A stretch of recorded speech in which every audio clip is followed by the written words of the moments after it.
Hello everyone, আসসালামু আলাইকুম। Welcome back to my channel. তোমরা অনেকে আমাকে কমেন্টস করতেছো যে রোজাতে আমি কিভাবে কি ইফতার প্রিপেয়ার করি সেটার ব্লগ দেখতে চাও। বাসায় যখন আমি এগুলোর প্রিপারেশন করি আমার একদমই মন চায় না যে এগুলোর ভিডিওস বানাই। আগের উইকে বাংলাদেশি একটা ফ্যামিলিকে আমাদের বাসায় ইনভাইট করি, তাই ভাবলাম আমি কিভাবে কি প্রিপেয়ার করলাম এটা তোমাদের সাথে শেয়ার করি। ফার্স্টেই সকালবেলা ঘুম থেকে উঠে আমার ঘর বাড়ি সব ক্লিন করে নিলাম। টু বি অনেস্ট, উইকেন্ড ছাড়া আমার ঘর তেমন একটা টাইডি থাকে না। যেহেতু আজকে ফুচকা বানাবো তাই প্রথমে আমি আলুগুলা সিদ্ধ করতে দিয়ে দিলাম। আমি বাংলাদেশ থেকে রেডিমেড ফুচকাগুলা নিয়ে আসি, কিন্তু এসব জিনিস যে একা একা খাওয়া যায় না সেটাই হচ্ছে আসল কথা। আমার একদিনও মন চায়নি মনে হয় যে আমি একটু ভেজে একটু ফুচকা বানায় খাই। ফুচকা সবাই মিলে খাওয়ার মজাই আলাদা। অনেকদিন পর আজকে ফুচকা খাবো, তাই আমি নিজেও অনেক বেশি এক্সাইটেড। আজকে আমি সেই ইফতারগুলাই বানাবো যেগুলো আমি রেগুলার বানাই। প্রথমেই স্পিনাচগুলা ভালো করে ধুয়ে নিচ্ছি, কারণ এগুলো তো অনেক বেশি পরিমাণে বালি থাকে। তারপর আবারও শুরু করে দিলাম ফুচকা প্রিপারেশন। এভাবে আলু দিয়ে ফুচকার টেস্ট আর আমরা বাংলাদেশে যেভাবে ফুচকা খাই সেটার test fully different.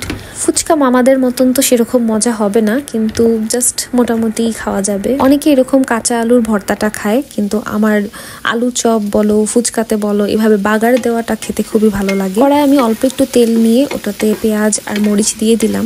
I wish যে আমার দুইটা চুলা থাকতো, প্লাস এই চুলাটাতে রান্না করতে খুবই কষ্ট হয়। যেমন এই ফ্রাই প্যানটাতে পেঁয়াজটা ব্রাউন হতে খুবই সময় নেয়। তারপর যখন দেখলাম পেঁয়াজটা লাল লাল হয়ে গিয়েছে তখন ওই আলুগুলা দিয়ে দিলাম। আমি সেটাতে অল্প তেলই ইউজ করি, কারণ আমি এভাবে আলাদা করে সরিষার তেল দিয়ে মাখাবো। আমি ভাবছি যে আমি আমার আম্মুর মতন সুপার ওম্যান হয়ে গেছি, এভাবে এটাকে ধরে ফেলতে পারবো, কিন্তু এটা এতটা গরম ছিল। পরে ভাবলাম দরকার নাই, হাত টাত পুড়ে যাবে। তারপরে চামচ দিয়ে সুন্দর করে এটা মাখিয়ে নিলাম। আমি এই আলু ভর্তাটাতে মশলা হিসাবে তেমন কিছু ইউজ করিনি, জাস্ট জিরা গুঁড়া ইউজ করেছিলাম। তারপরে ভাবলাম ফুচকাগুলো আগের থেকে ভেজে রেখে দিই। আর এই ফুচকাগুলো অনেক ভালো, আগের থেকে ভেজে রাখলেও এগুলো একদমই মুচমুচে থাকে। এটা অনেক দ্রুত ভাজা হয়ে যায়, আর জাল খুব কমিয়ে নিলে ভালো হয়, না হলে একদম পুড়ে পুড়ে যায়।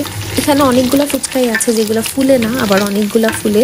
তারপরও এই যে ফুচকাটা এবার এনেছিলাম আলহামদুলিল্লাহ ভালো ছিল। দেখলাম সবগুলাই মোটামুটি ফুলতেছে, জাস্ট এক দুইটা ছিল যে ফুলতেছে না। কোরিয়াতে একদমই ফুচকা পাওয়া যায় না, কোপাঙে পাওয়া যায় কিন্তু অনেক এক্সপেন্সিভ।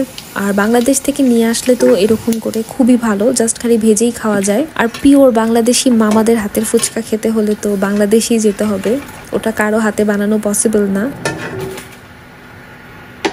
এখানে দেখে অনেক লাগতেছে, কিন্তু ফুচকা আসলে মেয়েরা যখন খাওয়া স্টার্ট করে তখন এই প্লেটটা কিছুই না, এরকম 2-3 প্লেট খাওয়া যায়।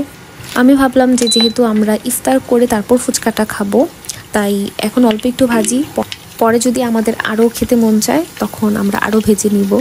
আমি একবার এয়ার ফ্রায়ারও ট্রাই করেছিলাম ফুচকা ভাজার, পরে দেখলাম অনেক সুন্দর করে ফুলে, কিন্তু এভাবে তেলে ভাজার থেকে একটু বেশি শক্ত হয়ে যায়। আমার ফুচকা ভাজা রেডি। আমি আলু ভর্তাটা প্লেটে একদম স্প্রেড করে রেখেছিলাম যেন দ্রুত এটা ঠান্ডা হয়ে যায়। পরে যখন দেখলাম অল্প অল্প ঠান্ডা হয়ে গিয়েছে তখন হাত দিয়ে ভালো করে মেখে নিলাম। এরপর ফল কাটা স্টার্ট করার আগে এই নুডলসগুলাকে ভালো করে সিদ্ধ হওয়ার জন্য দিয়ে দিলাম। রোজার দিনে ভাজা পুরা একদম কম খেয়ে বেশি করে ফ্রুটস খাওয়া উচিত, কিন্তু দেখা যায় যখন সামনে এরকম মজা মজা ভাজা পোড়া থাকে তখন কেউ আর ফ্রুটস খায় না, সবাই ভাজা পোড়াই খেতে চায়।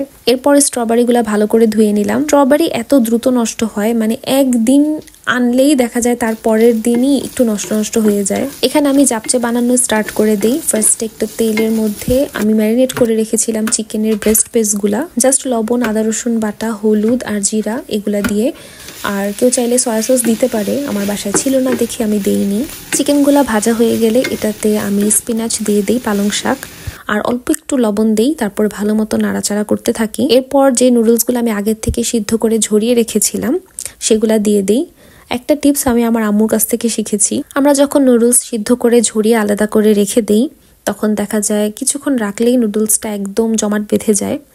তাই নুডলসটা যখন একবারে দিব তার আগে একবার একটু ধুয়ে নিলে সে জমাট বাঁধাটা আর থাকে না, ইজিলি খুলে আসে। এরপর আমি মিষ্টি আলু আর বেগুন ভেজে নিই। মিষ্টি আলুগুলা জাস্ট পিস পিস করে কেটে ফ্রাইং মিক্সের মধ্যে কোটিং করে ভেজে নিই।